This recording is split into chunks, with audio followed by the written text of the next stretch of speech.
Tá liberado, tá, Denise?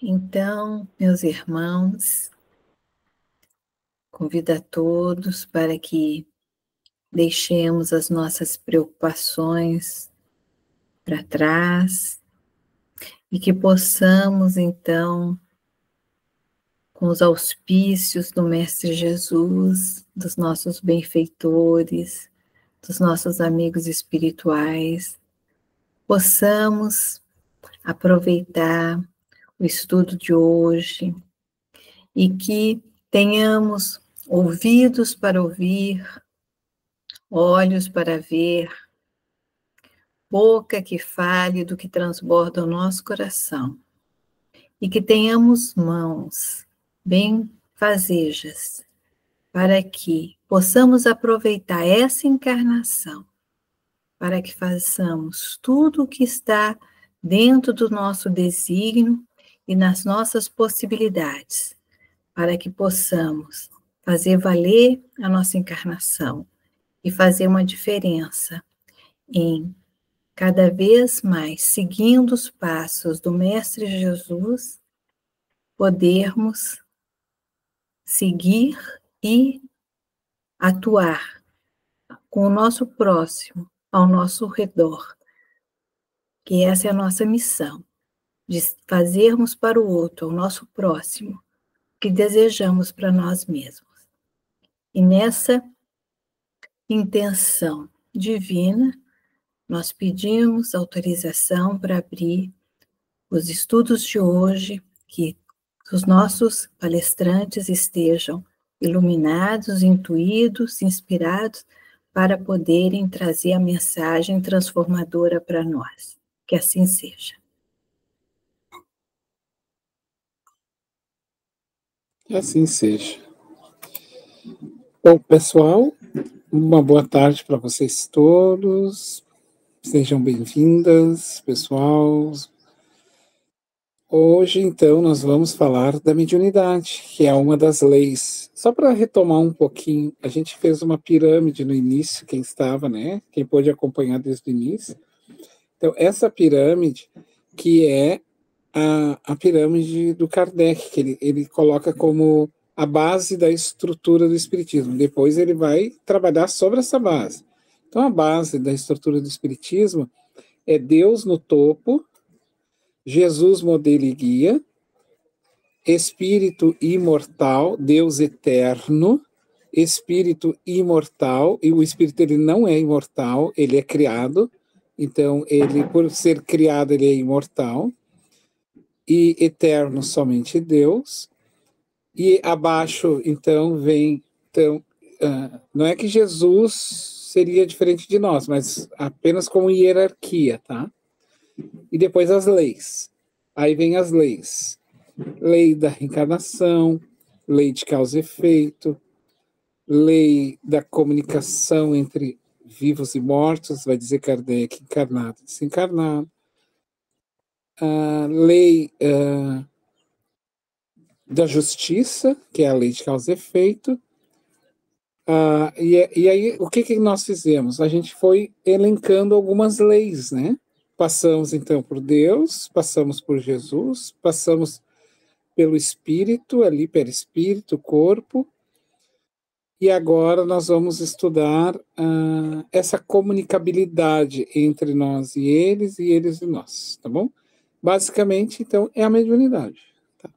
Eu vou projetar, lembrando, enquanto eu projeto aqui, não é palestra, é estudo conjunto, onde todos somos convidados a participar para a leitura e também para perguntar, questionar, contribuir, participar ali ativamente com a gente, tá? Deixa eu só ir ajustando aqui. Eu sou que nem dentista, sabe dentista? Tudo que ele faz, ele vai te dizendo, agora eu vou tocar aqui, tá? Agora eu vou fazer. É que quando a pessoa não tá vendo, a gente vai sinalizando, né? Deixa eu só ajustar aqui um pouquinho. Opa! Que eu quero deixar ela um pouquinho maior, essa lâmina aqui. Espera aí só um pouquinho, gente. Eu vou tirar daqui de novo. Só um momento.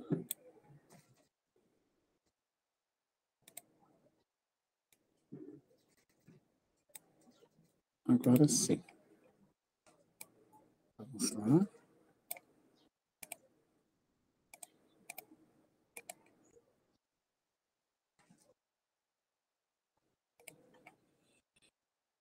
Então, deixa eu ajeitar aqui. O nosso tema, então, dentro dessas leis, é a lei que nos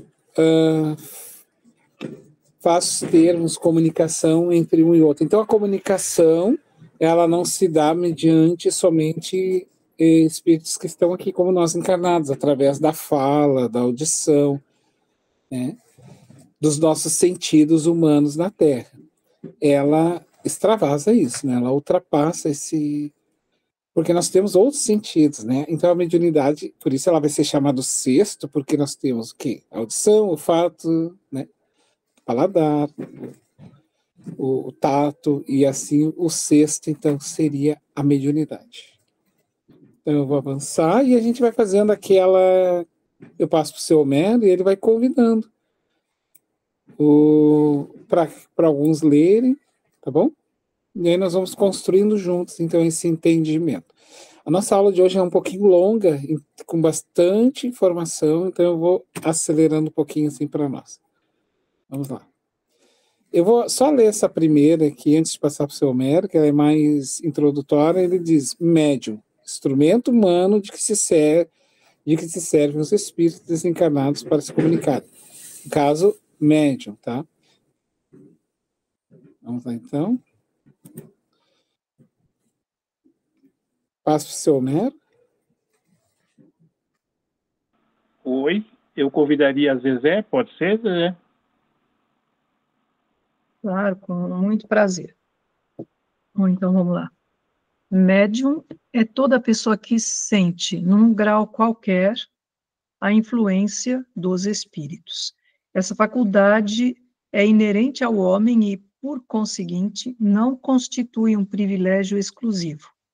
Por isso mesmo, raras são as pessoas que não possuam alguns rudimentos dessa faculdade. Pode-se, pois, dizer que todos são mais ou menos médiums. Usualmente, porém, essa qualificação só se aplica àqueles em quem a faculdade se mostra bem caracterizada e se traduz por efeitos patentes de certa intensidade. Gênesis e Kardec. Isso. Quer comentar alguma questão, Zezé? Quando tu olhou assim, tinha alguma questão que te saltou aos olhos, te chamou a atenção? Ainda não. Não. Tá bom. Primeira informação que ele traz, tá? Que todo aquele que sente em qualquer grau os espíritos é médium. Então, assim, ele equivale a dizer que ele está dizendo para nós que há vários graus. Todo aquele que sente em qualquer grau. A influência, né? Então, há vários níveis, nós vamos ver.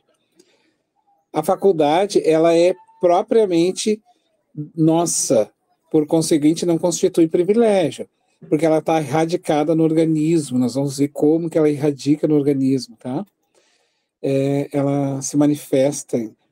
Por exemplo, eu, Fabiano, estou falando agora e articulando palavras. Mas o Fabiano espírito que quer falar e se comunicar só poderia estar emitindo essas blá blá blá blá de palavra e este som indo até os ouvidos de vocês porque existe um instrumento, né? Que é a minha boca, que articula, bate ali, forma algumas palavras, o som aqui que joga e o instrumento que vai até os ouvidos de vocês. Então, para que haja a manifestação da minha fala, eu preciso de instrumentos. Na mediunidade é a mesma coisa. Então, é necessário ter um instrumento físico para que ela se manifeste, tá? Aí nós vamos ver, então, essa glândula pineal. Pode-se, pois, dizer que todos são mais ou menos médiuns. Usualmente, porém, essa qualificação só se aplica àqueles em quem a faculdade se mostra bem mais caracterizada. Então, Kardec vai dizer que, em verdade, todos somos médios porque somos sugestionados. A gente é inspirado. todo mundo recebe uma inspiraçãozinha de um espírito, bom ou ruim, não importa. Por Kardec isso não importa. Não importa o conteúdo moral. Ele está discutindo a influência. Então, vi um vulto, fui inspirado, e todos somos médios.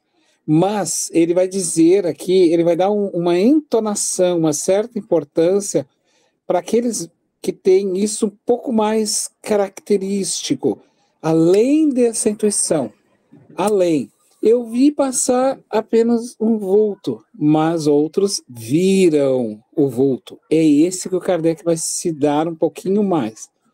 Eu meio que sugeri uma inspiração, assim, mas o outro ouviu mais, foi muito mais profundo. É esse que o Kardec quer estudar. Porque ele vai dizer que esse médium, ele é um pouco especial no sentido, não no sentido mais evoluído, nem pensar. Especial no sentido de que, opa, ele traz algo aí que tem que ser olhado, tá bom? Ele é um pouquinho diferente. Alguém gostaria de acrescentar alguma questão? Senão a gente vai passando. Então tá, vamos lá. Deixa eu passar para a próxima. Eu vou ler essa porque eu gostaria de ir lendo e já traduzindo para nós, assim, dentro do meu olhar. Então, Kardec, nas obras póstumas, tá? Ele vai dizer assim, essa é a fala dele. Ó. Apliquei essa nova ciência, como fizeram até então, o método experimental. Nunca eu elaborei, vamos dizer, eu estou traduzindo ele aqui porque eu já li isso muitas vezes, né? Ele nunca elaborou uma ideia preconcebida, então ele nunca se antecipou nada, tá bem, gente? Ele se deixou levar pela observação dos fatos, sem negar, mas também sem crer demais. Ele tentou observar os fatos pelos fatos mesmo. Eu observava cuidadosamente, ele comparava, ele deduzia as consequências e dos efeitos procurava remontar as causas. Então vamos lá. O que é efeito? Mesa batendo. O que é causa? Quem é que bate essa mesa? Então, dos efeitos, ou seja, a mesa batia e me respondia questões filosóficas profundas, inúmeros cálculos que não tinha como uma mesa responder. Porque o Kardec, ele é um cientista, ele é um francês racionalista, de uma época, né? Racionalismo forte de uma época. Então, na mente dele, ele pensa, né? Para que uma mesa lhe responda um conteúdo filosófico, ela tem que ter uma estrutura nervosa que lhe favoreça isso, mas isso aqui é só madeira. Isso aqui é só metal.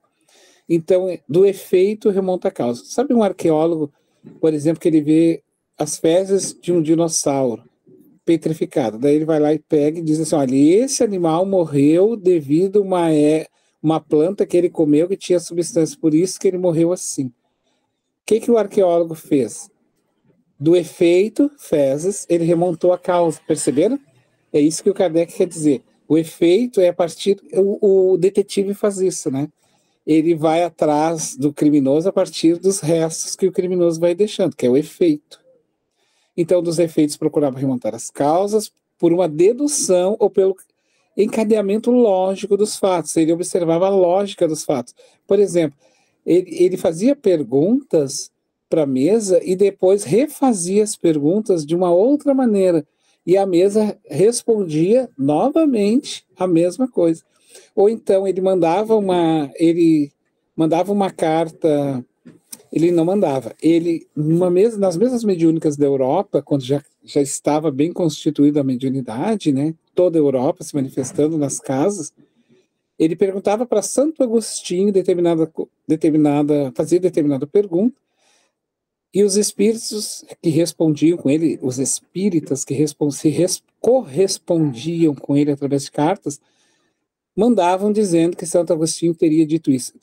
Em países, em localidades que nenhum médium se conhecia. Então, era isso que ele percebia. Como que Santo Agostinho responde de Bruxelas a mesma resposta que ele vem de Lyon, na França, ou de Bordeaux, lá, ou da Alemanha, se esse médium de lá da Alemanha nem conhece, nem sabe da existência do médium de Bruxelas, a não ser eu mesmo. Então, percebi naquele fenômeno, esse tipo, a chave do problema tão obscuro e tão controvertido do passado e do futuro da humanidade. A solução que eu procurava em toda a minha vida. Era, em suma, toda uma resolução das ideias e nas crenças. Sim, era uma revolução, porque, na verdade, ele vai dizer que Santo Agostinho, o pai da Igreja Católica, não tinha morrido. Então, era uma revolução nas crenças. Era preciso, portanto, andar com maior circunspecção e não levianamente. Ser mais positivista e não idealista. Então, ele procurava não idealizar demais para não queimar e ferir aquela ciência que começava a surgir, para não deixar ele não queria se deixar iludir demais. Então, ele foi fazendo exatamente isso, tá, gente? Esse era o método experimental que Kardec fazia. Era de observação, aquele método de observação, porque, na verdade, tem ciências que não precisam do laboratório, não precisa da placa de cultura para fazer isso. Nós vamos pegar, por exemplo, a psicanálise é uma. Através da palavra é possível curar. E não necessariamente através de um remédio, por uma suturação, um remédio ingerido, mas através de métodos dialógicos de fala é possível encontrar explicações que a ciência nem necessariamente precisa ter como o medir. Vou medir, né? Medir as coisas para poder deduzir. E aí, por isso que ele tinha que ir com calma, porque ele não tinha instrumento para medir. O Kardec não tinha como medir isso em laboratório. Não tinha como medir isso, mas ele podia ir pelo caminho esse cientista investigativo, assim, né? Através da boa fala, através do remontar. Ele é um educador, ele saberia fazer isso. Eu vou avançar mais um pouco, aí eu vou pedir que alguém leia, então.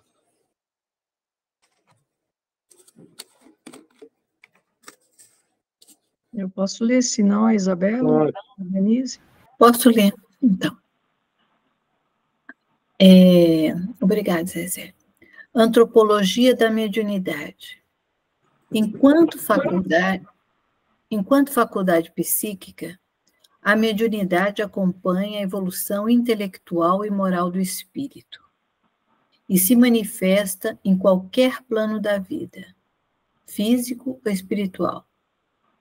Como instrumento de melhoria do ser humano, entre tantos disponibilizados pelo Criador, a mediunidade pode desenvolver-se gradualmente ao longo das reencarnações sucessivas, ou adquirir a feição de compromisso ou de missão previstos no planejamento reencarnatório. Fique à vontade, Denise. Quer comentar alguma questão que te chamou aí?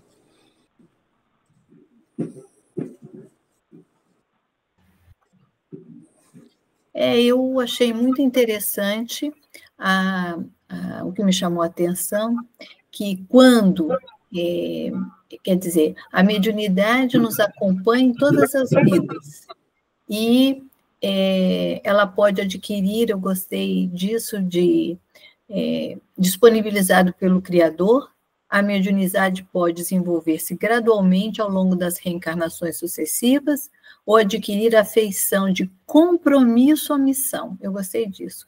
Previstos no planejamento reencarnatório. Quer dizer, eu entendi ali, não sei se corretamente, que antes de reencarnar, podemos, não sei, talvez assumir um compromisso de desenvolver a nossa mediunidade. Não sei se isso está certo.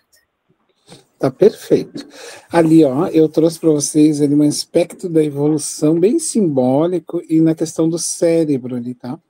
Então, são instrumentos. O espírito, ele se encontra na matéria, portanto, ele precisa de instrumento para agir na matéria, não tem o que fazer.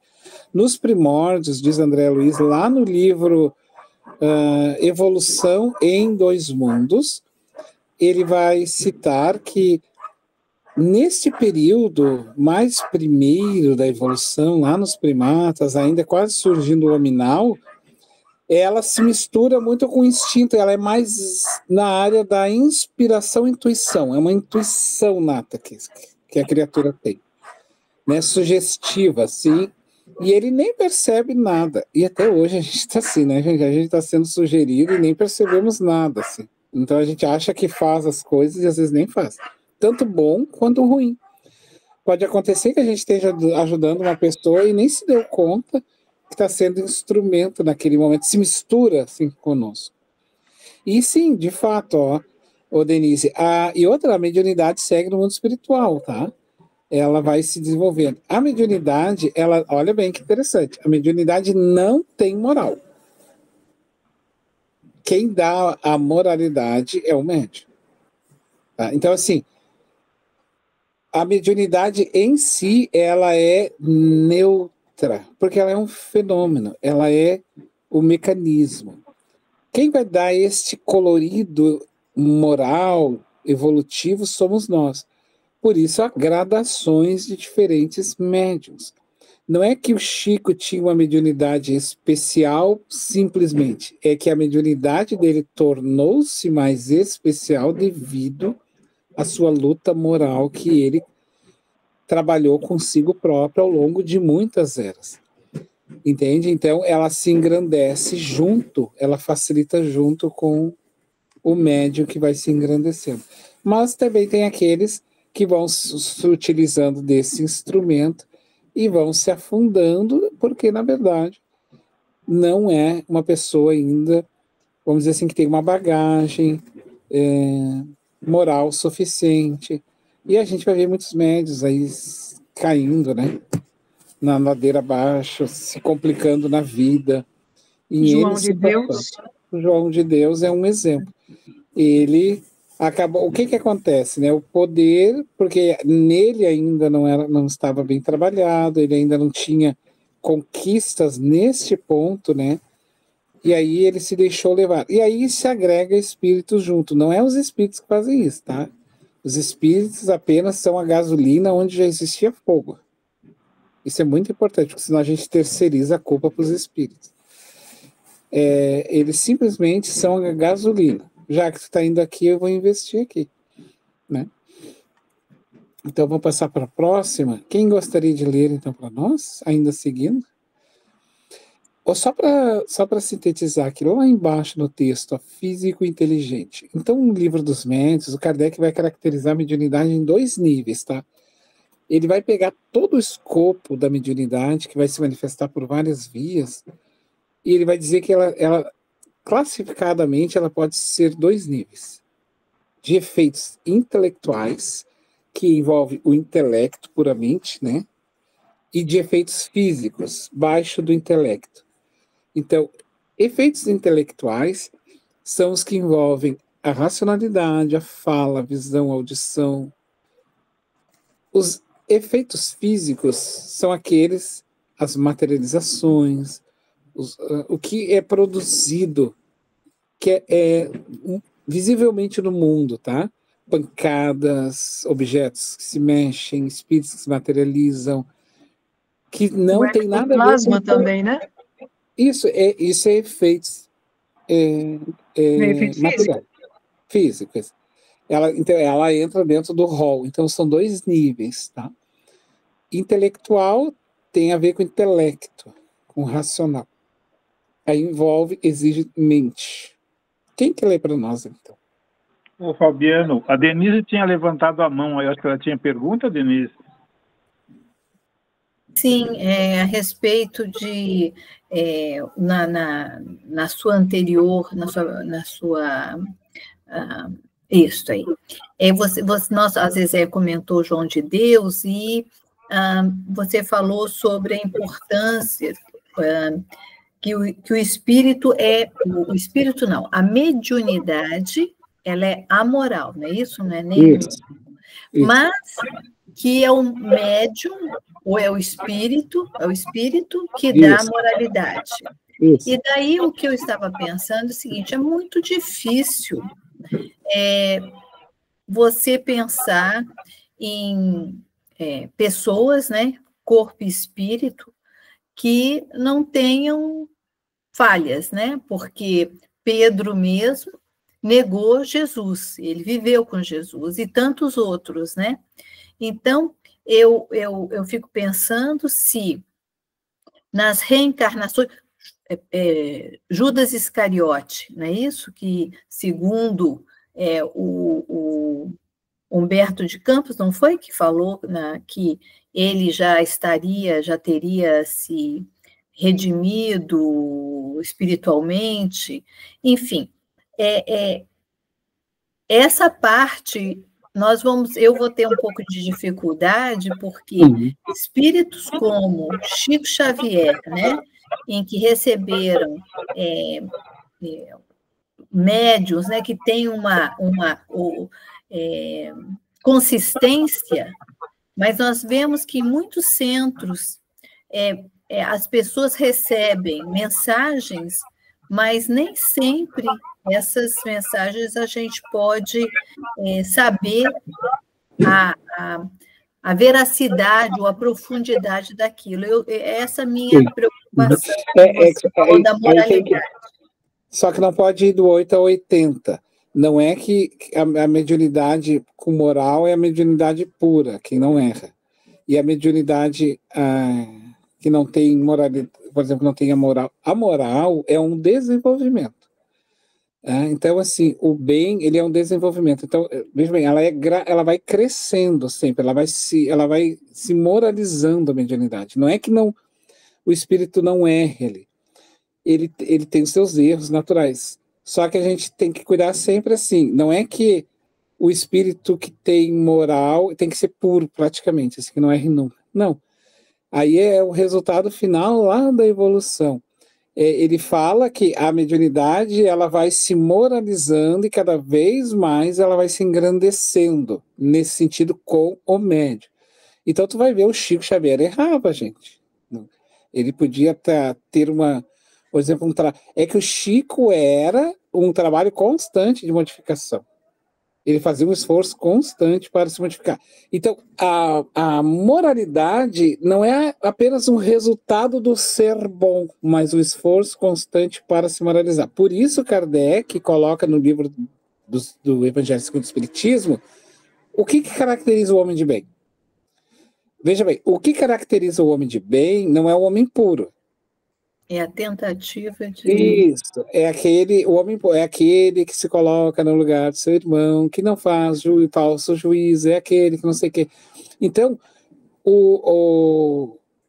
a mediunidade, quando a gente fala em moral, não é uma moral de pureza, isso é o resultado.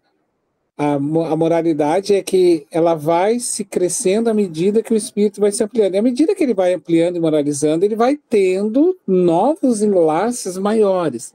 Mas ele sempre vai ter os seus desafios aqui.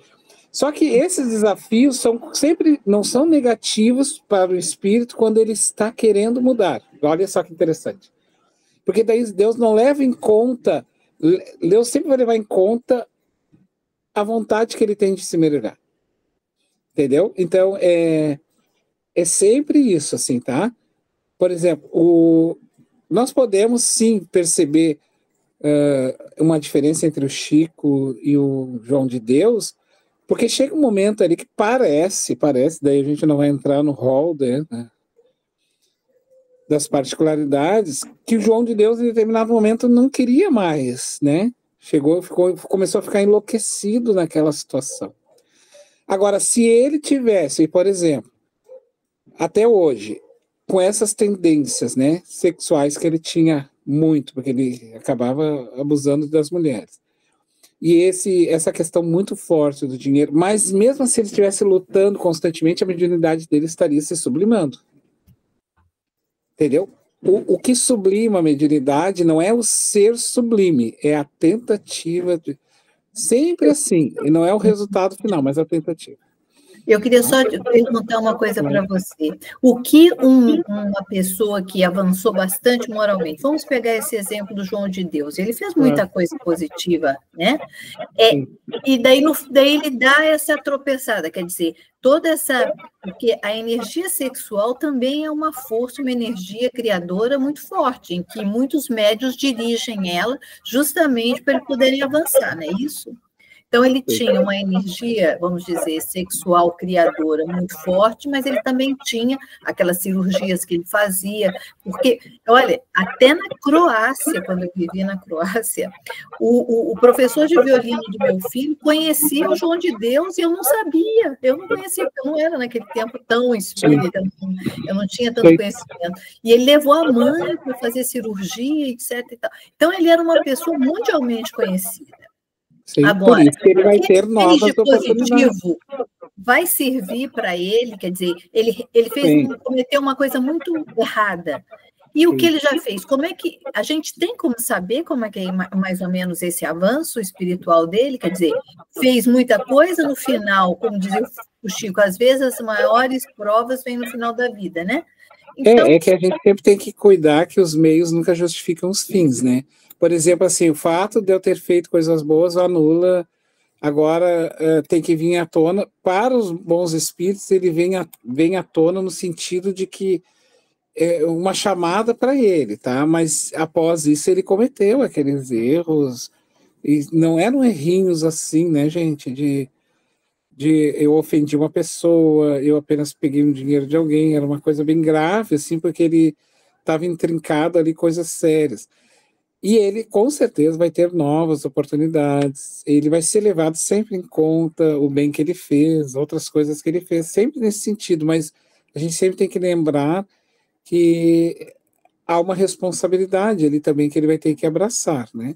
E ele já abraçou neste momento, ele deve estar arrependido, o que a Joana chama, né, em um dos seus textos, o cair em si. E aí, nesse sentido, o que cabe a nós como médiums? Orar para que ele tenha êxito nesse sentido. Orar para que ele consiga sair dessa situação. Mas sempre lembrando, né?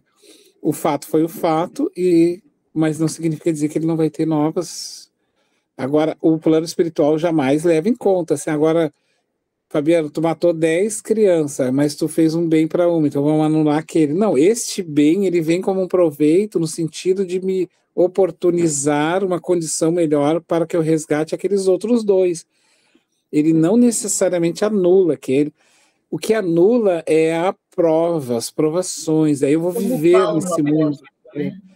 Vou cuidar, A prova é me dedicar agora, né? Aquela situação para modificar ela, eu preciso modificar ela. Claro que vai ter os atenuantes pelos bens que a gente fez, obviamente, assim, porque em algum momento ele começou muito bem, né? Ele começou muito bem, é que assim, lá no íntimo dele tinha ainda uma luzinha, né? Que não tinha sido diluída dos seus interesses. E os obsessores perceberam isso e foram alimentando, e ele foi dando essa brecha. E ele não percebeu. Né? E não tinha ninguém para chamar, não tinha ninguém ali, ou tiveram, ele não atendeu, ou ninguém chamou mesmo, porque achou que era aquilo ali certo. Por isso, pessoal, a importância da gente, quando vê as coisas erradas, chamar o irmão, olha, está errado, melhor que tu volte, isso aí não está certo, é melhor que tu reflita. Isso para com os outros e também nós conosco mesmos, tá? E aqui, então, quem é que ia ler para nós, então, essa diferença entre efeito físico e inteligente? Eu posso ler. Tá bom. Tá? Outro ponto não menos importante é o fato de não existir um tipo de mediunidade mais importante que outro. Todos são úteis e necessários por serem concessões divinas voltadas para a edificação do ser humano. Segundo a codificação espírita, a mediunidade é classificada de acordo com a natureza dos efeitos que a manifestação dos espíritos produzem. E aí você já explicou, físico e inteligente. Isso, aí no caso eu botei duas imagens simbólicas. Ali tem a mesa ali sendo levitada por médiuns na época, e do lado aqui nós temos mais modernamente, né, uma moça trabalhando a mente, que vamos supor, né, essa parte. Inteligente, literalmente, tá? Cabeça, inteligência, que envolve racionalidade, pensar, e todos os sentidos que ela tem. Físicos é aquilo que praticamente eu não preciso racionalizar muito, e é só um fenômeno produzido por ectoplasmia. Bom, inteligentes ou intelectuais. Quem quer ler para nós ali? Livro dos Médiuns, Allan Kardec. Isabel quer ler um pouquinho? Posso ler. É óbvio que a interpretação do pensamento dos espíritos, como qualquer outra habilidade humana, desenvolve-se com o tempo, mas está diretamente relacionada ao empenho do médium em querer ampliar o seu conhecimento e de transformar-se em pessoa melhor. Os espíritos sérios procuram, então, os médiuns mais confiáveis, os que lhes oferecem as condições encontradas no bom intérprete.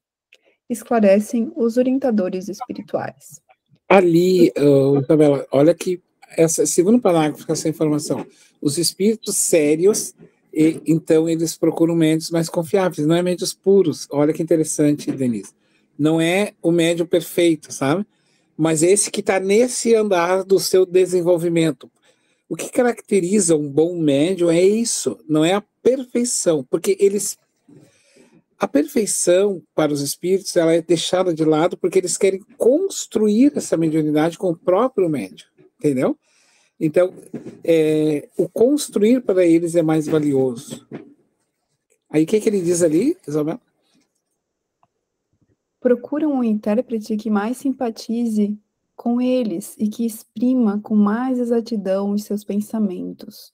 Não havendo simpatia entre eles, o espírito do médium é um antagonista que oferece certa resistência, tornando-se um intérprete de má qualidade, muitas vezes infiel.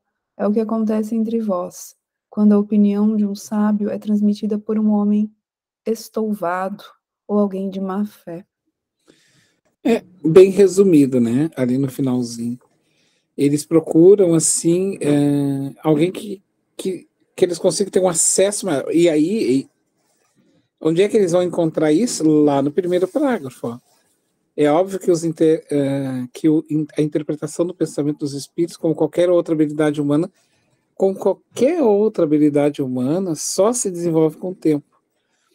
Então, quanto mais o médium se empenha para se ampliar nos conhecimentos, e não é só conhecimento, tá, gente? A aplicação, que é a moral disso, porque a aplicação é o segundo nível do conhecimento.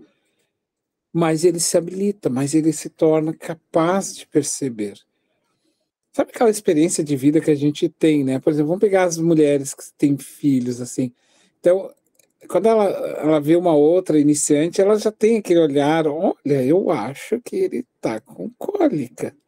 Entende? Quando é que essa mãe tira isso para dizer isso para outra? Porque ela tem essa habilidade, esse olhar assim, já meio interpretativo. Então ela consegue perceber. Então isso é uma experiência, só na experiência ela consegue ver isso. No olhar, ela percebe que em determinado momento ele faz isso e aquilo outro quando tem isso. Então tem conhecimento que não estão na parte literária, mas na observação, que é o que o Kardec fez. Ele observou pelo encadeamento dos fatos. Nem tudo os espíritos precisavam dizer, mas pelo encadeamento dos fatos, que se repetiam. Que interessante. Essa menina trouxe uma mensagem de Santo Agostinho, mas o senhor lá de Bruxelas também trouxe a mesma mensagem de Agostinho. Que interessante. Se eles nem se conhecem, é observação, encadeamento dos fatos. Como pode isso? Sabe? Então, não está lá no livro, não tá nesse olhar, assim. Gostaria de pontuar alguma questão, Isabel? Eu pensei muito aqui na educação mediúnica, na autoeducação do componente moral e ético, não da perfeição, perfeição no quesito, assim, somos todos intocáveis, mas naquela perfeição dos seres perfeitos, seres caridosos, né? Busque a caridade e tal. E eu já consultei, já trabalhei com médium, já precisei de um médium, enfim, tive várias relações com médiums, mas com médiums fora da casa espírita, ou com médiums que oferecem algum serviço mediúnico e cobram por isso. Já participei de uma apometria em que foi muito interessante, e mexeu tanto comigo, que eu pensei, nossa, é muito diferente. como eles Sim. trabalham, e sobre qual egrégora, né? Então, assim, para mim foi uma experiência, digamos, traumatizante. Eu não aconselho ninguém a procurar um médium que não esteja baseado nos fundamentos cristãos, né? Porque pode ser muito perigoso. Eu acho, assim, de uma irresponsabilidade muito grande, né, o uso da habilidade, digamos assim, né? Então, por isso a importância da pessoa mediúnica eu colocaria ainda. E que Kardec bate tanto nessa técnica. O que tu fez aí? Uma observação, né? Tu começou a ligar os fatos, assim, e como é que tu chegou à conclusão de que o ideal era ter o conhecimento espírita? Porque daí tu observou o que não era ter o conhecimento espírita. Eu sofri muito.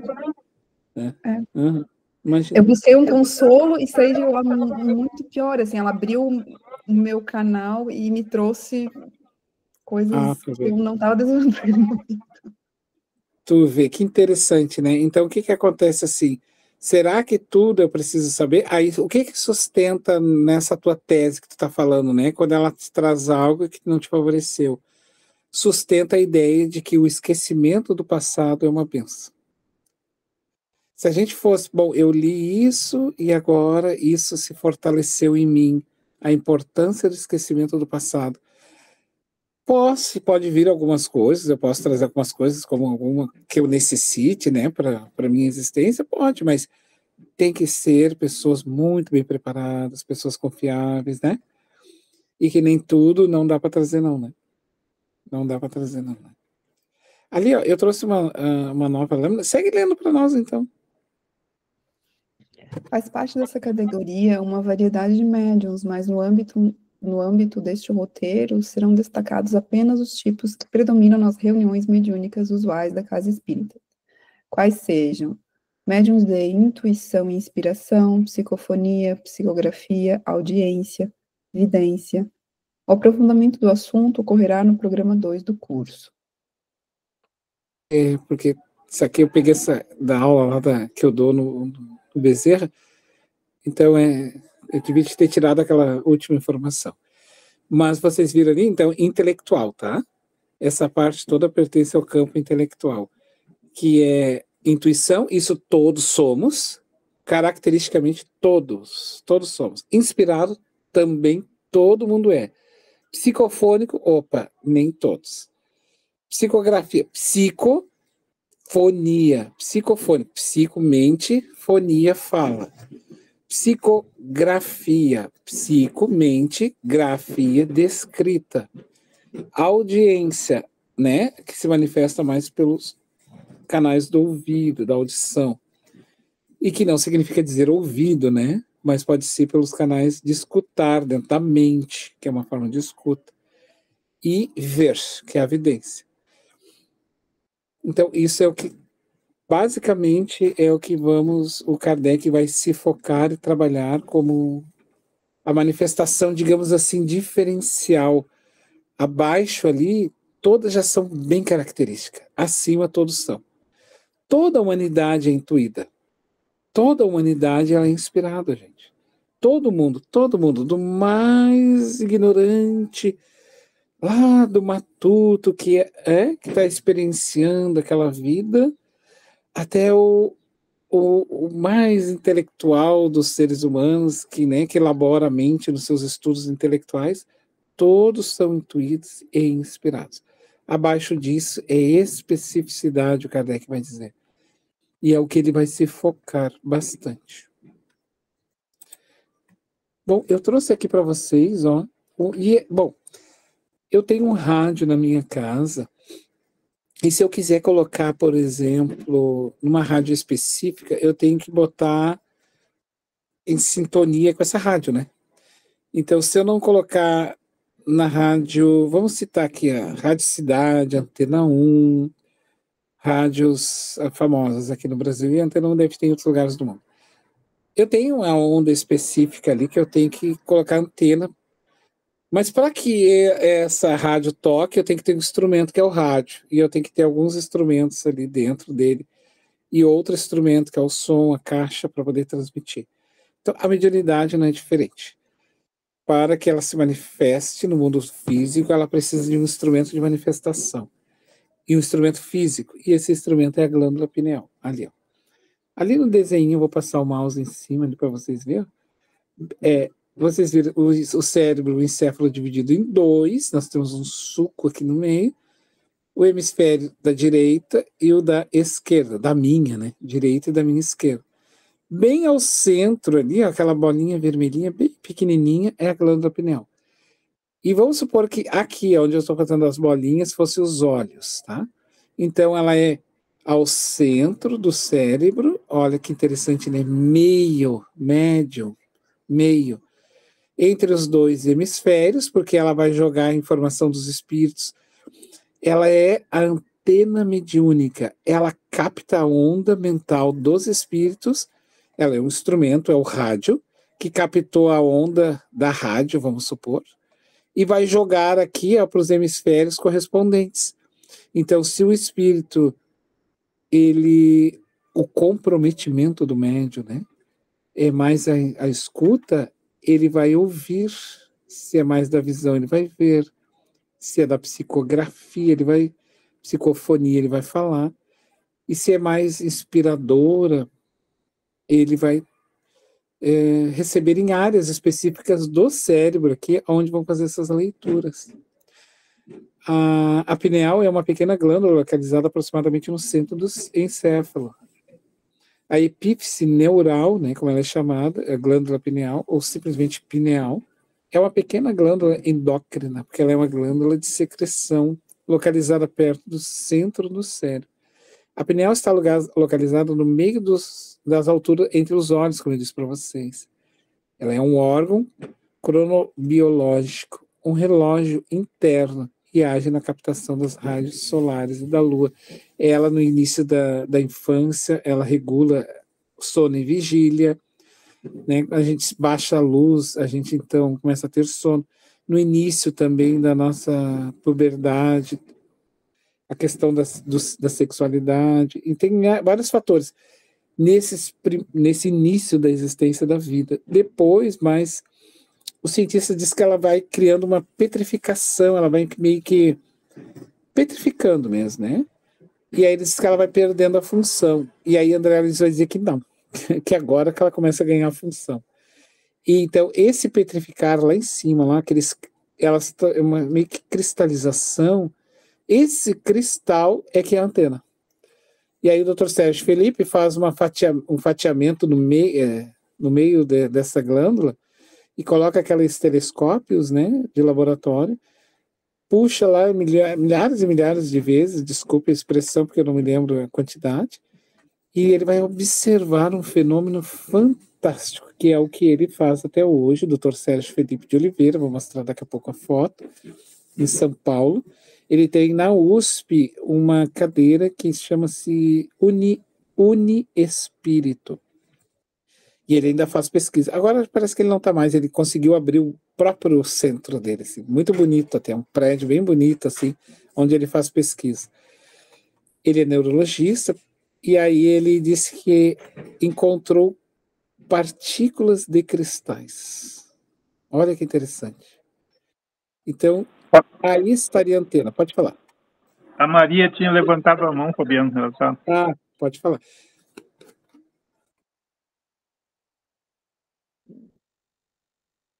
Eu acompanhei algumas vezes as palestras do Dr. Sérgio, ele é fantástico, realmente. Eu levantei a mão quando a Isabela estava falando da experiência que ela vivenciou.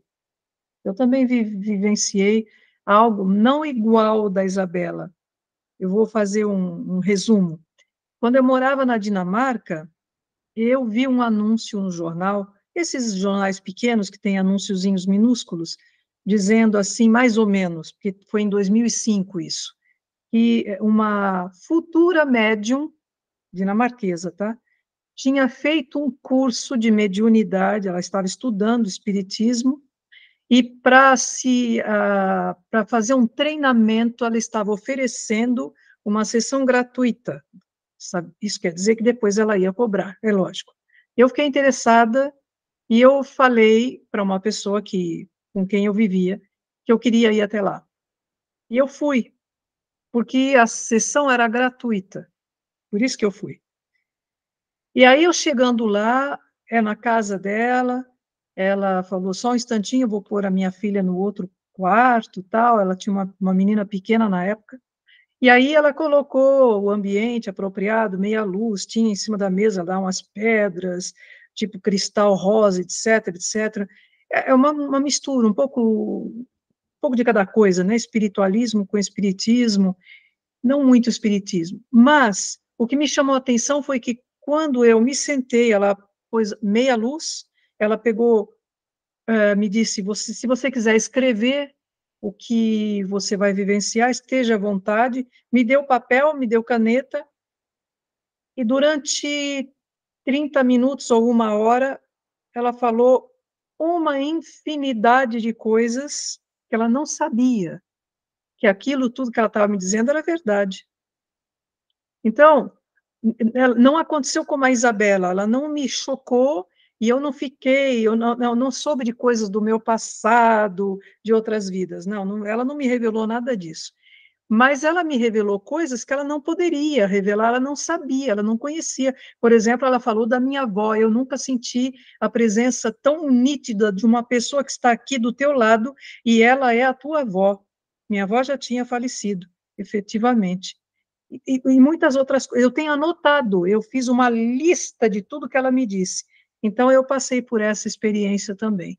Eles fazem realmente, é muito diferente do que a gente aprende, né? Eles estudam para depois cobrar, fazem sessões assim que, vai lá, era isso que eu queria dizer.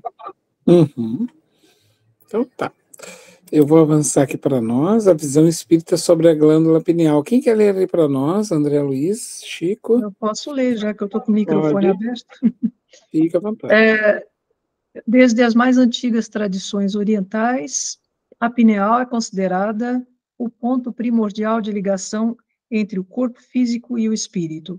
Com o trabalho de André Luiz, trazido pela psicografia de Chico Xavier, sabemos que ele é o órgão responsável pela mediunidade. Isso, ali de novo a imagenzinha, ó. Tá vendo aqui, ó? Ela tá bem no centro, bem bonita, até iluminada.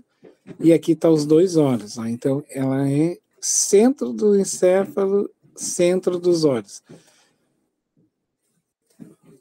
Vamos lá então. Aí eu trago para vocês aqui, é uma glândula pineal, ó. Aqui o tamanhinho dela. Ela tem o formato de uma pinha, gente. Aqui, ó, tá vendo? Ela tem esse formato da pinha. Aliás, ela é igual a pinha, assim. Ela fecha e depois ela se abre e ela tem esse formato retangular. Tá? E essa pinha é muito simbólica, tá? Porque vocês vão ver essa pinha sendo pinha, né? Sendo falada por várias denominações religiosas. E às vezes as pessoas nem sabem, né, o que estão carregando as coisas e nem sabem por que estão carregando. Assim. Por exemplo, aqui, ó. Aqui está ela, então, e aqui está a cristalização. Ela vai perdendo aquele formato glandular e vai se petrificando. Para os fisiologistas, ela perde a função, a glândula. Para André Luiz, ela não perde a função, ela ganha uma outra função, tá bom? Olha as imagens do Dr. Sérgio Felipe ali, ó, pessoal. Tá vendo? Aqui, ó, são pequenas partículas aqui de cristais. Olha aqui, ó. Isso aqui é uma espécie de um cristal, são pontículos, ó. Bem pequenos, minúsculosérrimos, assim, né?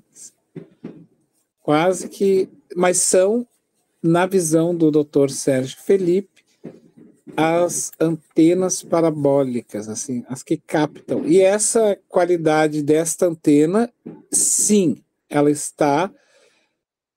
se modifica a partir da moralidade do médium. Quanto mais ele vai se iluminando, se humanizando, se tornando mais cristianizado, não no sentido religioso, cristão não no sentido religioso, mas Cristo mesmo, Cristo amor, mas ela vai acompanhando. Pode falar, Denise. Obrigada. Eu gostaria de saber, eu sempre ouvi dizer que crianças até 7 anos teriam uma mediunidade mais facilitada em termos de, talvez, de inspiração, intuição. Isso procede? Sim, procede, mas mais no sentido, não necessário. Assim, a mediunidade, ela desperta em qualquer idade. Vamos lembrar o Chico desde pequenininho, né? Mas tem outros médios que só vão depois. Tem médios, por exemplo, que depois de idades assim avançadas despertam a mediunidade. Mas na infância é porque o espírito está no trânsito ainda. Ele está todo no corpo, o espírito. Ó, nasceu, está todo no corpo. Só que o corpo ainda está em transformação. Porque a gente sabe que o corpo de um jovem, por exemplo, aqui, ó, o frontal, 22 anos ainda está na sua transformação. Por isso que se diz, né, que o jovem não ele entra no vício, a gente vê, né, entrando no vício das bebidas, do cigarro, eles praticamente, digamos assim, eles perdem muito desse desenvolvimento do frontal aqui com mais êxito. Então, vai até 20 e poucos anos ainda o organismo se desenvolvendo, principalmente áreas como o frontal. E na infância tem órgãos ainda, por exemplo, as próprias glândulas de secreção, né? Que vai, por exemplo, formar a sexualidade da criança, os hormônios. Então, como ela está ainda nesse desenvolvimento glandular, o espírito ele tem mais acesso. É nesse sentido que o André Luiz fala. A criança tem acesso maior com a espiritualidade. Por quê? Porque como ela não tem as glândulas de secreção hormonal agindo nos seus humores, né? No seu eu do espírito, então ele está naquela meio que pureza evangélica provisória. Então é onde ele tem o acesso. Aí ele consegue ver os espíritos, consegue ouvir, mas porque não está logicando. Porque não tem interferência do racionalizar. Ele está puro, está espontâneo. Então se manifesta muito rapidamente. E a gente racionaliza demais, então cria essas barreiras, porque a gente está encharcado de derrames hormonais, assim, constantemente no nosso corpo, que estão fazendo com que o espírito também fique, digamos assim, preso a esse momento. Então, na infância, é mais fácil todos nós vermos e ouvirmos espíritos, conversarmos com amigos espirituais, porque para nós nós estamos ali angélicos, neutros, sabe? Então é isso aí mesmo. Na infância é mais fácil, mas por causa disso.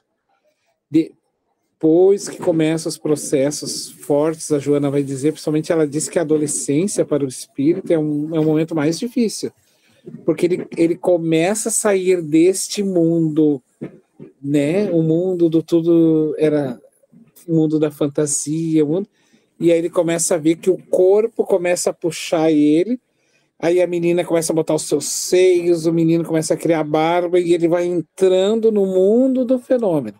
E aí ele vai também sendo ele quem ele é. Por isso, a evangelização da infância, a educação espiritual da infância, ela é tão importante quanto a própria educação da escola, porque tu pega essa planta crescendo e aí tu consegue colocar ali. Porque depois que o espírito começa a maturar demais, é muito difícil. Um exemplo clássico né? É mais fácil tu moldar árvore que cresce do que desentortar velhas figueiras. Então, tu pega uma plantinha, ela está se entortando, o caulezinho tá mole. Então, tu vai lá, põe uma hasteazinha, amarra, ajeita. A gente faz isso no jardim. Agora, se a árvore já entortou, não tem o que fazer muito. Até pode, né? Mas vai ser bem mais difícil. É mais nesse sentido. Olha ali que interessante, ó, a pinha lá no Vaticano, ó. Quem foi na Itália, gente, ó. Eu nunca fui, mas quem foi vai encontrar, ó. Olha a pinha ali, né? Por que aquele símbolo? Quem eram aqueles religiosos do passado que decidiram colocar essa pinha, esses romanos? Tem um sentido. Um dos sítios turísticos mais procurados na Europa, seja pela relevância político-religiosa ou pelo poder admirável dos monumentos, praças, jardins e obras de artes, continua sendo o Vaticano. E é justamente dele que queremos partir para a nossa expedição com o intuito de deixarmos na condição de meros consumidores passivos de imagens ultrapopularizadas para as de observação, ou essas velhas conhecidas, né? Digamos que durante nossas perambulações por algumas praças, aqui o autor, depois eu vou dar o nome dele, que ele fez essa... Também nos Anunnakis, na Suméria, olha lá na mão, né, do Anunnaki, ó, uma pinha, aqui assim na mão dele, literalmente uma pinha, é a representação de Deus, do Deus Anunnaki. Eles tinham, por inspiração, tá? Por inspiração eles sabiam que tinha um órgão que fazia com que nós nos conectássemos ao sagrado, ao divino em nós. A imagem mostra o cajado do Bento ali, ó, que todos os papas têm, Bento XVI, olha lá no meio do cajado ali é uma pinha, gente, ó. Bem aqui assim ao centro, tá? E quem é estudioso, acredito que o Bento era um intelectual estudioso, deveria saber. E outros, assim, no Vaticano, gente, a gente tem que entender que tem gente estudiosos, né? Doutores que sabem, eles sabem disso, mas a gente acaba tem todo um dogma de muitos anos, é uma religião muito antiga, então essas coisas de modificação se dão aos poucos. Ali no Dionísio, ó, o Deus, ó lá, bem na ponta da sua lança tem uma pinha, ó. A imagem abaixo é uma representação de Dionísio, o deus grego, segurando o tirso e a sua pinha na ponta, né? Tudo são simbólicos, são os arquétipos junguianos. Por isso o Jung vai analisar imagens, e aí o Jung ele é clássico e grandioso nesse sentido, porque ele vai dizer que não há uma imagem apenas aqui. Não existe só um homem assim com um cajado impondo aqui, né, coberto com o manto de um tigre. Não, tem mais coisas aqui que se representam. Tem bem mais. E aí olhos atentos, como ele tinha olhos de ver. O Jung tinha olhos de ver. Ali também no caduceu de Mercúrio, que é o símbolo símbolo da medicina, mas também é o símbolo de outras, né? Na imagem à esquerda, na minha direita, com a serpente enrolada à direita, o caduceu de Mercúrio, né? Ainda na primeira ilustração, a pinha na ponta da vara está detalhadamente visível. Mas já na segunda ilustração, o caduceu já aparece como uma ponta mais estilizada, quer dizer, mais enfeitada, tá? Mas ela é a pinha aqui.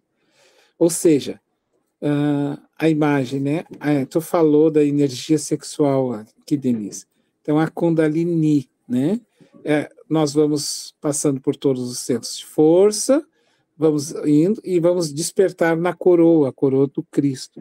Para despertar na coroa essa energia, a energia da sexualidade, a energia da vida, a energia que cria vida, nasce-se através disso no mundo.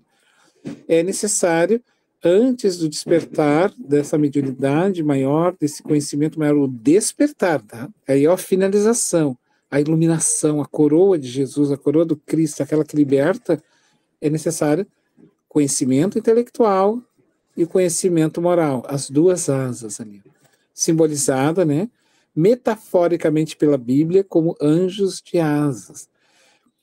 Gente, eu sou do tempo, tá, da minha infância, que a gente criava, eu sou do Rio Grande do Sul, então nós criávamos galinha no pátio aqui. Hoje não precisa mais, e nem dá, né, porque senão meus vizinhos vão me matar aqui, porque o galo cantando de manhã aqui não dá. Mas aí a minha mãe, quando as galinhas, então, pulavam para o pátio dos vizinhos, os vizinhos pulavam para o nosso. Como é que se fazia, então, para os bichos não pularem para o pátio? Alguém sabe me dizer? Cortava a asa. Cortava uma das asas, né? Sim. Isso. Sim. Não, assim, não é a asa inteira, tá, gente? Era só as penas. Por que cortava as penas de um lado das asas? Porque causava um desequilíbrio. Então o bicho tentava pular a cerca de um lado para o outro, ele não conseguia, porque desequilibrava. Então era uma maneira de manter o bicho solto no pátio e também sem pular. Era assim que se fazia. Então aqui, para que haja o equilíbrio da evolução, é necessário o equilíbrio das duas asas. Se uma tiver meio capenguinha ou não está bem evoluída, o espírito não dá salto. Simbolicamente, ele não voa. Esse voar é simbólico. Voar no sentido de ir além, ao infinito, né? Eu vou avançar aqui mais. Aqui nós temos, então, o símbolo. Ó. Aqui, de novo, ó, o Asclépio, ali o símbolo, ó, na mão dele. Olha lá o caduceu de Mercúrio, a força do equilíbrio entre os chakras, ó, totalmente equilibrado. Começa sempre na basilar, e vai subindo. Nós vamos superando. Então, a gente começa com o chão, que é os pés. Depois, o grande ápice de tudo, que é a sexualidade. Depois, esse momento que nós estamos vivendo, que é o estômago, né? O homem que come, que bebe e dorme. Nós estamos dando um salto aqui, gente, desta área baixo ventre para a área do sentimento. E aí o sentimento por si só não adianta, tá? Porque ele tem que ter a razão lá em cima. Então é onde nós vamos achar o equilíbrio, sentimento e razão. Cuidem, tá? Não existe assim, ó, o sentimento está no coração e a razão está no cérebro. Existe racionalização através do amor e existe também o amor através do racionalismo. Por exemplo, se tu pegar um médico muito bem, assim, vamos pegar um médico, assim, um homem de bem, aqueles homens de bem, mas ele não tem religião, não tem nada, ele apenas usa razão. E ele olha assim para uma pessoa, e aí todo mundo diz, não, tem que decepar a perna porque o acidente foi feio e não tem jeito, tem que cortar. E aí esse espírito mais treinado nas existências, mais sofrido que eu me refiro, mais vivenciado nos dramas humanos, carregado dessas experiências, ele vai olhar e vai dizer, vai pensar no ápice, assim, vai dizer, não, mas como será a existência dessa pessoa sem as pernas? Para os outros é muito fácil, porque ele, né? Mas para esse médico mais, assim, caminhado na vida, ele vai pensar, não, só um pouquinho. Vamos dar um tempo, vamos pensar, vamos ver, vamos fazer mais uns exames, vamos lá. Então, esse é o amor racionalizado. Percebe? Através da razão, ele consegue encontrar o sentimento do afeto, do amor. E o amor também. Ele pode ter razão, né? O Chico, por exemplo, não era só amor. O Chico era um homem extremamente racional. Vocês vão perceber que o Chico, eu vou a Uberaba sempre uma vez por ano, e que a gente participa de um evento que está lá esse ano, eu vou ir de novo. E aí eu ouvindo da sobrinha dele, ela disse assim, ó, o tio Chico, na verdade não é sobrinha, né? É uma filha ou neta de sobrinha dele. Disse assim, Fabiano, muito interessante que o tio Chico, ele não respondia. Quando eu perguntava as coisas para ele, muito, tinha que dar uma resposta, ele botava a mão no canto da boca, pensava e só fazia assim. Não sei se você consegue olhar a minha imagem. Ele só fazia assim. Ou seja, espera um pouco. Ele não respondia. Ou seja, a razão, mas era o amor. Porque ele dava tempo para não deixar o impulso falar. Ele racionalizava bastante. Então, essa mescla não é fixa um sentimento num órgão e um sentimento no outro órgão. Não. Ela não é tão fixa assim, tá? Ela anda entre os dois. Pode haver a sua, vamos dizer assim, o seu, vamos dizer assim, mais localizado, com mais intensidade, mas não necessariamente é fixo, tá? Aí eu trago aqui mais uma imagem para vocês, ó. Então o Hermes, quem é o Hermes, se não o Deus, ó, em outra tarefa, no segundo parágrafo, vamos ver lá no primeiro. Hermes tinha a capacidade de deslocar-se com a velocidade do pensamento, por isso tornou-se o mensageiro dos deuses do Olimpo e os deuses viajantes das Etórias. Olha só que tem o médio, mensageiro entre os deuses e o Hades, que é o inferno grego, né? Outra tarefa a ele atribuída foi a de transportar os mortos da sua moradia subterrânea Hades, com as conquistas da Grécia pelos romanos. Esses assimilaram este deus na mitologia grega e trocaram ele por nomes de Asclépio. Então, como a Roma invadia tudo que vinha pela frente, então ela se tomou a Grécia e absorveu a cultura grega, porque ela, à medida que ela ia expandindo o seu império romano, ele também absorvia as culturas dos locais. Então nós vamos ter a cultura greco-romana. Então aí ganha esse novo Deus, esse mensageiro. É um médium, ó. É um mensageiro simbólico entre os deuses, os espíritos, né? E os mortais. Mais um pouco aqui, é o olho de Horus no Egito. Vocês já olharam aqui, que interessante? Olha aqui o encéfalo partido no meio, a glândula pineal aqui o tronco encefálico descendo. Olha aqui o olho de Horus, não é a mesma coisa? O cérebro fatiado no meio. Ó, bem no centro aqui a glândula pineal, ó, é o olho que tudo vê. Olha aqui, ó, desce para baixo, faz parte da coluna espinhal. Aqui já vai, ó, a área anterior ao cérebro, a parte de trás. Ó, a mesma coisa, ó, aqui, ó. O giro aqui em cima, ó, o giro ali. Aqui a parte do olho, ali a glândula pineal, aqui a glândula pineal. Então vocês perceberam que já era de conhecimento cultural a mediunidade em todos os tempos. Só que o Kardec foi o homem que decidiu estudar metodicamente, assim, tá? Metodicamente, criar uma racionalização para isso nesse sentido. Mas ela já era vivenciada, ela já era praticada, sempre praticou. E aqui é um resumo, então, de todos, ó, daquelas imagens que eu mostrei para vocês. Olha, vários outros símbolos lá carregando. O cajado do João Paulo aqui, é o mesmo cajado ali do Bento. Ali também outras culturas. O centro, o olho do meio. Aqui é o Dr. Sérgio Felipe, ó, pessoal.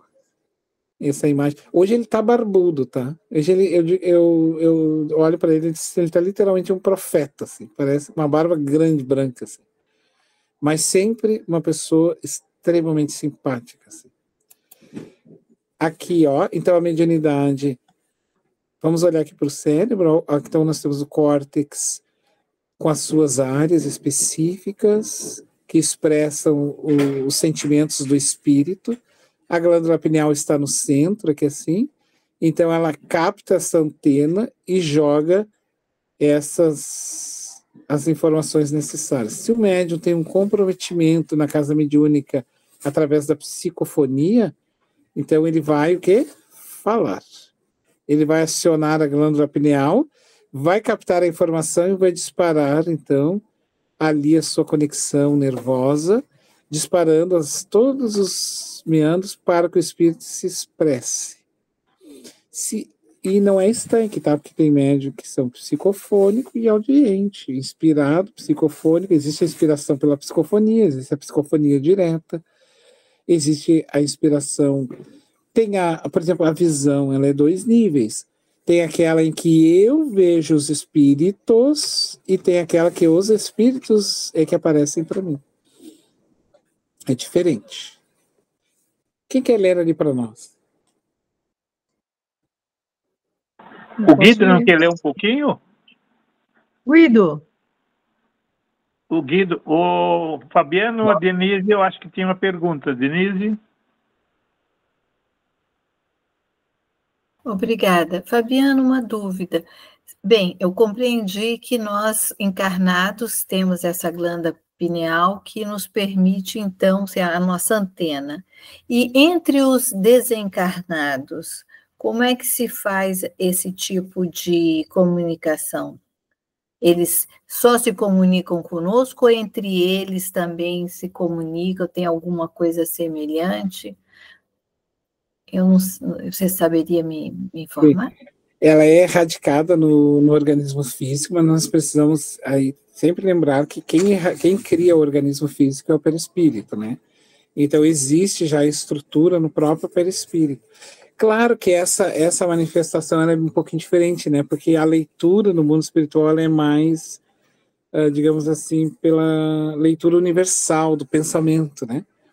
Aqui, por exemplo, Denise, eu preciso esperar, quando tu fala que eu preciso esperar toda essa corrente, assim, o ar que tu articulou aí, mande para o microfone, capte essa aí, envie para mim. E no mundo espiritual não tem isso, não tem essa barreira. Realmente é bem mais rápido. A percepção é bem mais rápida, assim. Mas continuamos sendo médiums. O Chico, gente, continua médium no mundo espiritual. Eu faço, quando eu trabalhava muito, antes de começar a dar as aulas, eu fiquei muitos anos mesmo na mesa mediúnica. E eu ia muito para o mundo espiritual depois da sessão mediúnica, continuava como médium, assim. Eu via direitinho os espíritos falavam para mim, mas só que era muito interessante, porque a voz não saía pela minha boca, ela saía, parecia que era pela minha cabeça, aqui, ó, pelo meu centro do olho. Eu me questionava, disse, mas como é que ele fala por aqui? Eu não entendia, mas não é que ele não falava, era a leitura que o meu cérebro fazia. Na verdade, passava a intenção por aqui e voltava por aqui. E aí lia-se, né?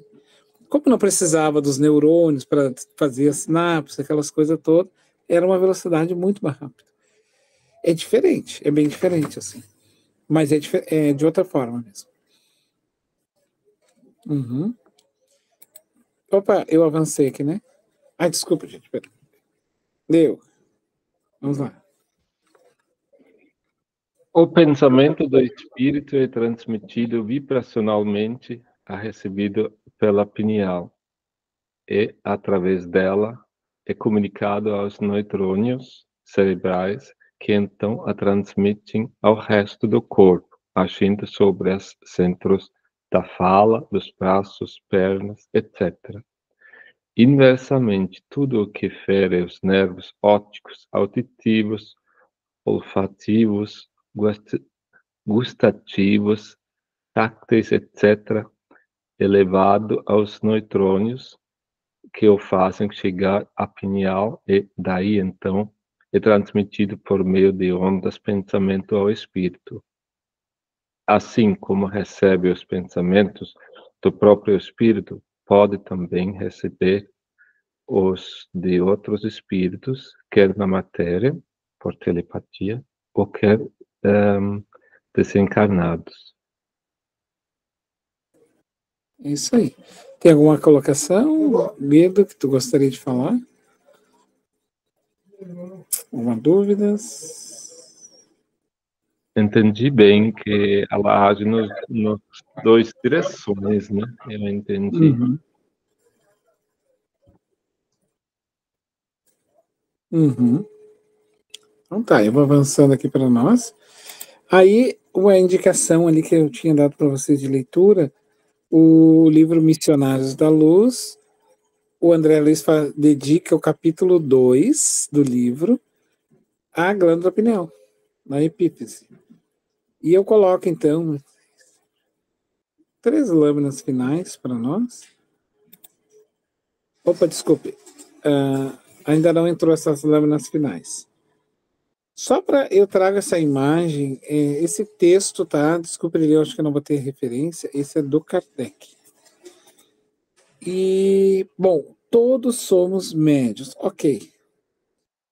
Mas existe a Zezé falou, né, do cobrar a mediunidade e outros aqui citaram a Isabela, que teve a experiência também. O Evangelho segundo o Espiritismo, ele entra no campo do rol das obras básicas exatamente para nos dar um outro sentido da expressão e da manifestação da mediunidade, que é sermos cristãos, como Jesus. Dai de graça o que de graça recebestes. Aí, outro ponto de capital importância para que jamais deve ser esquecido por nós espíritas, tá? É que a referência moral do Espiritismo está contida no Evangelho de Jesus. Isso Kardec nos trazendo. A moral que os Espíritos ensinam é a do Cristo. Em virtude de não haver outra melhor, significa dizer em outras palavras, aí eu coloco aqui de novo, não. O Espiritismo não traz moral diferente da de Jesus. Os Espíritos vêm não só confirmá-la, mas também nola mostrar a sua utilidade prática. tornam inteligíveis e patentes verdades que só haviam sido ensinadas sobre a forma alegórica. E é justamente com a moral trazemos-nós a definição dos mais abstratos problemas da psicologia, pois Jesus veio mostrar aos homens o caminho do verdadeiro bem. Então, a moral do Cristo é a moral que nós devemos seguir, né? Diz o Kardec, né, no Livro dos Médiuns, que se nós quisermos viver, que vivamos dos nossos trabalhos, dos nossos esforços, né, das nossas mãos operosas, mas que a mediunidade não é o caminho de profissionalização. No Brasil, o Chico populariza isso, por isso ele é então um missionário. Ele populariza isso nos ensinando, né, que a mediunidade é um instrumento em que Deus se utiliza para a melhoria da humanidade e do médium, principalmente, porque antes da mensagem passar para os outros, passou ele mesmo. Ela é o sexto sentido e não o sentido do cifrão. Ela é o sentido que se expande com a moralidade, por isso ela não deve ser comercializada, porque ela está vinculada à mediunidade, à moralidade. Ela não tem moral, mas a moral é o fator de desenvolvimento dela. Veja bem, ela não tem moral, mas é a moral que vai lhe desenvolver ela. E essa moral tem que ser a moral, daí ele cita, a do Cristo, para todos nós. Vou postar, então, a nossa última lâmina. Ah, era o fim já. Alguma questão, gente, até aqui? Vou deixar essa última imagem.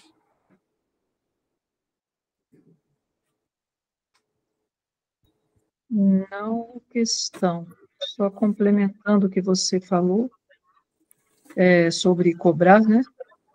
Há um momento em que Jesus está com seus, até então, discípulos, e que então ele anuncia a todos eles que eles são escolhidos como apóstolos, e é o momento em que ele vai delegar a cada um deles que saiam de par em par em determinadas cidades para divulgar a doutrina, a palavra dele, e também fazer curas, e que eles estavam, digamos, ele não disse isso, mas proibidos de cobrarem qualquer coisa, como quem diz, dai de graça o que de graça recebesse, porque isso não é de vocês.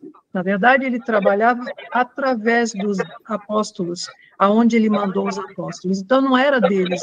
Eles não podiam receber realmente donativos. Foi o que ele quis explicar. Exato, porque à medida que essa moral vai desenvolvendo, vai crescendo, é aplicado pelo plano espiritual o crescimento do desenvolvimento mediúnico. O crescimento do desenvolvimento mediúnico, que desenvolve a capacidade do espírito de percepção, é acrescentado pelos próprios espíritos superiores. É eles que acrescentam esse ponto a mais. Esse ponto a mais. Então o Chico, ele era o Chico Xavier, não porque simplesmente ele foi escolhido, não, é porque ele compreendeu isso, compreendeu este chamado, né? Essa é a importância desse chamado. E que, infelizmente, assim, muitos médiuns acabam se deixando levar por essas questões, assim, vão se perdendo, e aí tu vai te perdendo, quando vê tu vai indo devagarzinho, tu começa de um jeito, começa de outro, quando vê tu deturpa e sai, e aí ao invés de iluminar, tu materializa, tu bota o reino de Deus na matéria, né? Então, o objetivo da doutrina espírita é muito mais do que ser somente intérprete do mundo dos espíritos, mas a melhoria de si próprio e o auxílio dos outros. Por isso, o Chico vai trazer a frase célebre, pessoal. Cuidado aos médiuns, porque o médium que quer sempre trabalhar com a mediunidade, ele vai querer sempre mais. E aí corre um erro, porque o telefone toca de lá para cá e não daqui para lá. Porque, entende? O telefone toca sempre de lá, eles é quem decide. E não nós que decidimos. Então, aí, quando a gente entra nesse campo, nós vamos ter que sempre que oferecer, porque quando tu mais tu oferece para quem não tem convicção, menos convicto a pessoa fica. Porque ela sempre quer mais. Ela não vai entender, por exemplo, que o bom médio vai dizer para ela, mas meu irmão, o que tu vives é os desafios que a vida te impõe para o teu progresso espiritual. É os desafios que a vida te convida. A Joana de Ângeles que fala, né? Troca isso que tu chama de problemas por desafios. Troca as culpas por responsabilidades. Essa é uma expressão típica da Joana. Culpas por responsabilidades.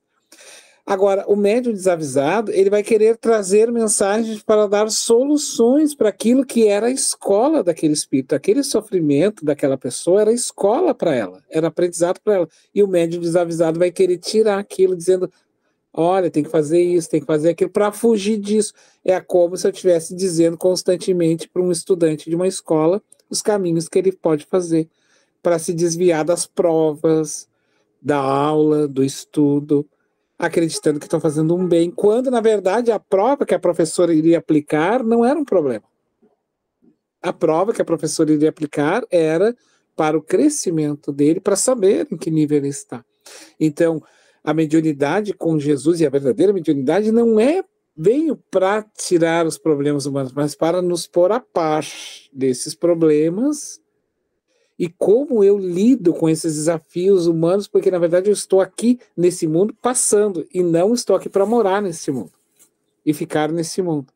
Então os médiuns desavisados materializam isso, se tornam materialistas para dar a felicidade plena aqui para ti. Que felicidade plena, gente?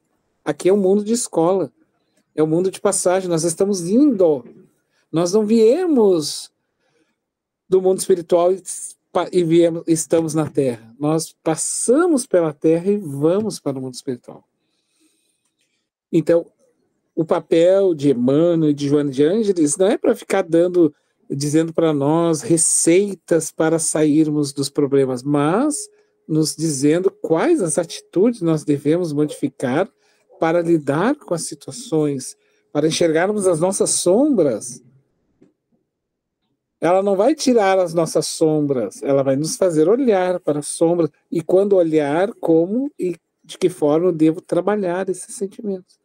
Ou seja, nos colocam à parte. Esse é o papel dos espíritos para com a mediunidade. Não vim aqui dizer, olha, agora eu vou ficar te curando, e aí tu vai lá e cura a pessoa, ela arruma outra doença, porque na verdade a doença não está no corpo dela, o corpo dela manifestou a doença. A doença está na alma dela. Ela tem que trocar o vício, ela tem que trocar a postura, ela tem que trocar a forma de como ela está enxergando o mundo, as vidas das pessoas, como ela se trata a si próprio.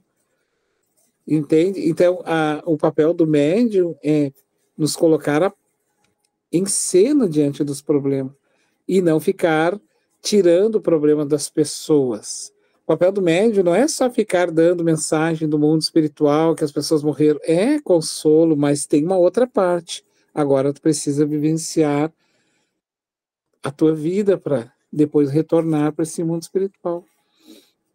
Porque quanto mais a gente enlouquece as pessoas nas suas loucuras, mais enlouquecidas elas ficam. Então a gente, desculpa a expressão, mas é mais ou menos nesse sentido, assim, sabe? A gente precisa ter. Isabela, queria.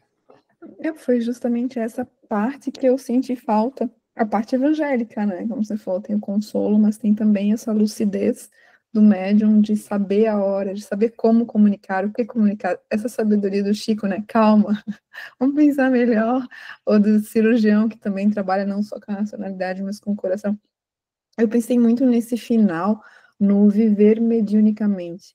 Então, assim, não só médium de mesa, mas o médium que vive mediunicamente, que vive buscando esse contato, essa amorosidade e que a espiritualidade pode oferecer para a gente, né, em forma de intuição, ou, enfim, como ajudar, né, como eu posso crescer e também ajudar esse outro, não necessariamente só na mesa mediúnica, mas também... É perfeito. A Isabela, daí está lá na cidade dela, vamos supor, né, Isabela? Estou dando um exemplo. A Isabela lá teve um problema de saúde E a Isabela é médium. A Isabela vai dar o exemplo da riqueza, da mediunidade dela, não é sendo médium, mas como a Isabela está lidando com a saúde dela. Aí o que a gente tem que mostrar para as pessoas que o conhecimento conhecimento espírita e ser médium é, antes de tudo, auxílio para mim mesmo. Então, é o segundo nível do conhecimento, o exemplo, né? Mostrar para as pessoas o quanto tu te supera, não é o quanto tu é perfeito e não erra, porque mediunidade, ela não é um privilégio. Isso é muito interessante. Ser médium não é um privilégio. Ser médium, porque se fosse privilégio, o Chico não tinha se operado várias vezes. Não tinha passado por várias doenças terríveis. Não tinha sofrido fisicamente. Então, aquilo ali fazia parte, né, vamos dizer assim, daquele banquete de exemplos.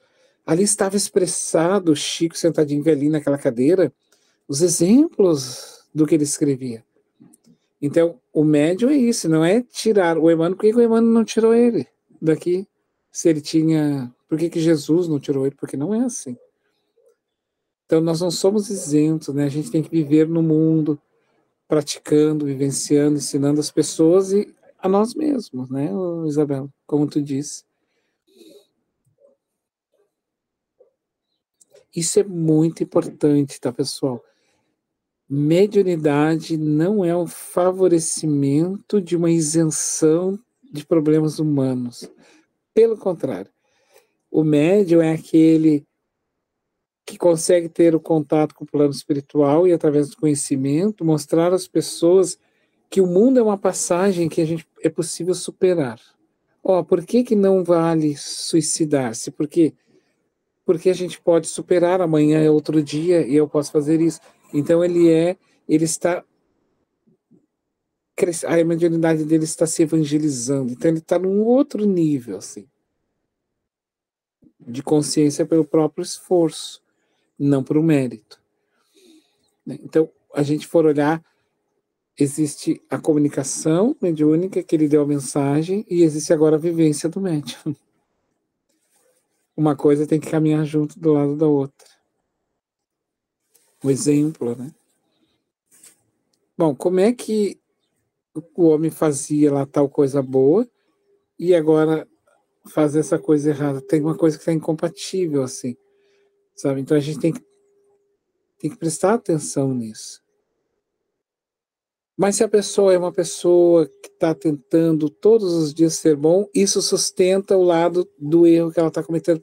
Não, a gente percebe que ele tenta constantemente. E o ensinamento para o outro está mais na tentativa do que quando ele acerta. Está mais na tentativa dessa pessoa em querer acertar. Porque ele se torna um espelho de, nossa, ele tenta tanto, né? Que interessante como é assim. Então, o papel do médium não é ser super-herói, não vai ser, mas é a reforma íntima. Uma das coisas fundamentais assim para todos nós é a reforma íntima. A nossa reforma interior. E os espíritos superiores se atraem por médiuns assim. Não é médiuns perfeitos, mas aquele que tenta ser melhor hoje do que foi ontem e amanhã do que ele foi hoje. Essa é uma expressão que está lá no Evangelho. Alguém mais, pessoal, para nós encerrarmos?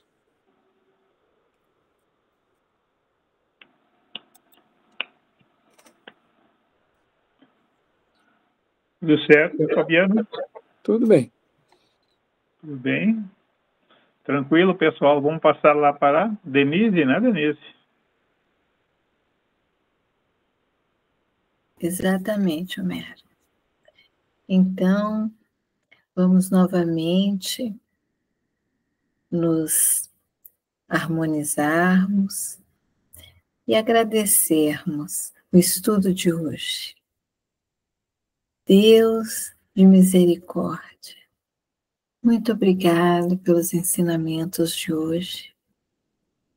Que eles não fiquem somente na nossa mente, mas que eles fiquem no nosso coração, de forma que possamos nos transformar. Quantos ensinamentos hoje, através da glândula pineal, que aprendemos e com a oportunidade do conhecimento, podemos fazer como Jesus sempre conversou conosco através das parábolas. Multiplicar os nossos talentos. Que nós possamos, Senhor, nos prepararmos para a semeadura, porque Tu estás semeando em cada um de nós sementes que podem cair em terrenos difíceis e momentos problemáticos, sementes que caem em terra fértil, mas que nós possamos, Senhor, apesar de todas as nossas provações, seguirmos crescendo, persistindo, resilientes, com o exemplo que Tu deste, Senhor, que nós possamos multiplicar e dar bons frutos, e que o primeiro seja a nossa transformação, a nossa reforma íntima, e que, como médios que todos somos, que possamos desenvolver e possamos compreender melhor o nosso irmão, oferecendo acolhimento, educação, informação, esclarecimento, a fim de que todos possamos estar no caminho da vida, da verdade que Jesus veio para nos mostrar, que nós possamos seguir o caminho do Cristo todos os dias, a fim de sermos uma bênção de agrado a Ti, Deus misericordioso, e pedimos nesse momento que sabemos que estamos acompanhados por espíritos de luz, como a Virgem Maria, Maria, Mãe de Jesus,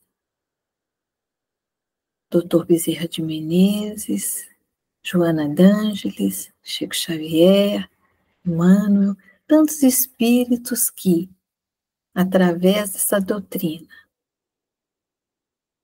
que tanto está nos esclarecendo o espírito e a nossa relação entre o mundo espiritual e o nosso mundo, entre o mundo dos desencarnados e o nosso mundo, para que não nos esqueçamos que o nosso espírito é eterno e que nós devemos continuar sempre trabalhando para o bem.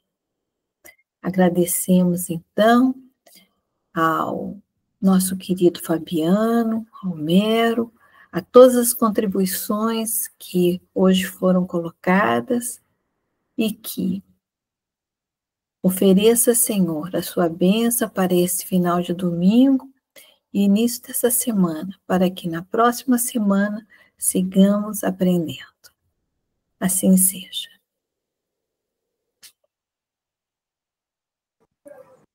Então, Tchau. boa noite. Boa noite. Boa semana. Obrigada. Até a semana que vem.